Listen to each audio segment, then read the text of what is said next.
Hey folks, welcome to the Garden Canvas. I've driven downtown and they've done a 3-phase revitalization program downtown. It's really attracted a lot of people. And this area for years has been undesirable to businesses. Not a lot of people like to come downtown for so long. And now it is just a very desirable place in our town. And you see a lot of things happening, a lot of people, a lot of foot traffic, a lot of new businesses opening downtown. So it's been really exciting. But one of the things I wanted to show you guys is a new area, the newest phase, where they used a lot of native plants, a lot of native grasses.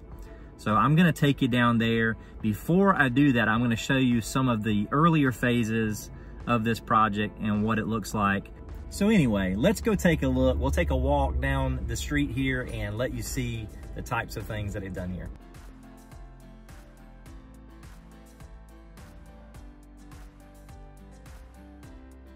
All right, so this is our town hall, city hall. So it's a beautiful building. You can see a lot of grasses here. These are not natives.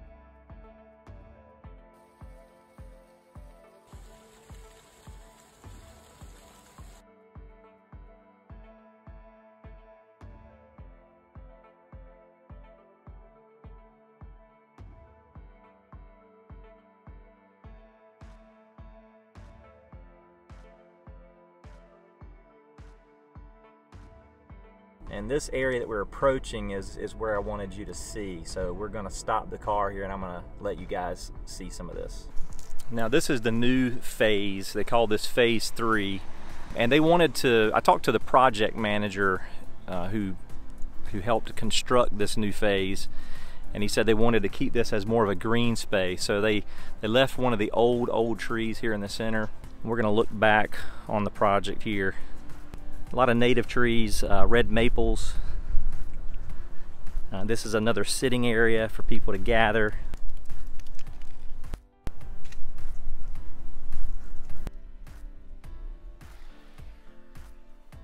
Dwarf mondo grass down here. There's some celosia, begonias, other annuals. This is just another one of those roundabouts. And this whole project, I'm not sure exactly how many roundabouts. I'd say there's probably 6 roundabouts through this whole project. I just wanted you to see the mass plantings of annual or mass plantings of native grasses. This is actually Little Bluestem, which is a prairie grass.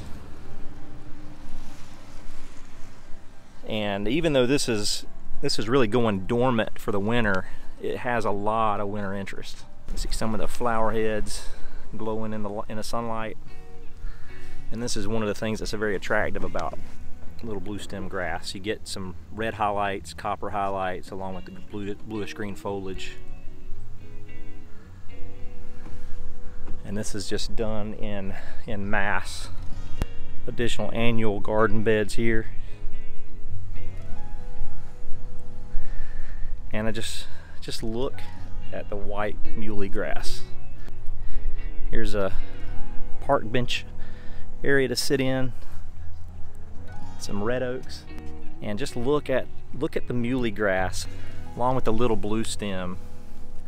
And you can see how the little bluestem flowers just light up in the sunlight, and the muhly grass doing the same.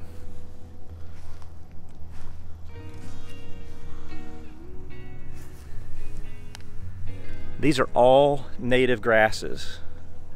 And so you can see it's very simplistic. Here we have pink muhly, along with white muhly. Pink is probably one of the more common muhly grasses that you'll find in garden centers and nurseries.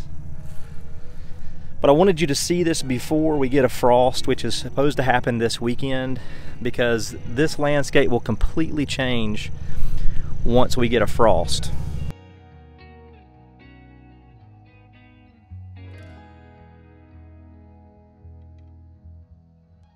So what's some of the advantages to these mass plantings of grasses, and just using grass in general in your landscape? First of all is lower maintenance, lower water cost, because most of these grasses are very low demanding when it comes to water. Take very poor soil conditions. So if you've got really poor soil, these grasses can be used with no problem. They really don't require shearing. They will go dormant in the winter. Most of these will turn a nice shade of gold in the winter, and so they provide a lot of winter interest. The seed heads that are on these will also remain in the winter. They'll change color and they'll glow in the sunlight as well. The other advantage is ecological. Grasses provide food for birds in the winter.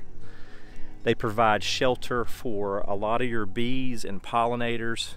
A lot of your native bees species will nest in the bottoms of the grasses, so they find shelter there to overwinter. And your beneficial insects will nest in the bottom of the grasses. Some of the grasses, some of the reeds on a lot of native grasses will be hollow, and so insects will hide down in the hollow stems. And as far as maintenance goes, I would, in the wintertime, I would leave the grasses standing completely so that you do get that shelter for the insects.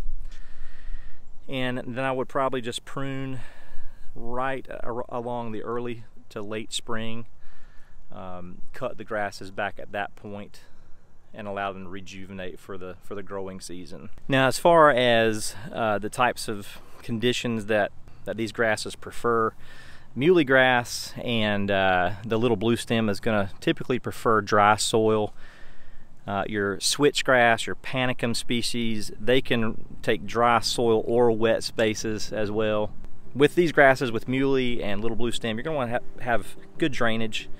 You don't want them to sit in soggy soil, especially during the winter time. It's just a beautiful project. I actually had not been down to this phase until last week, and ever since I saw this, I wanted to share it because it's just a great example of what a great impact grasses can have on a landscape. And even though this is very simple, it's still very beautiful, and it serves a purpose to help the native pollinators and wildlife in the wintertime. So hope you guys enjoyed this. Thanks for watching, and we'll see you in the next video.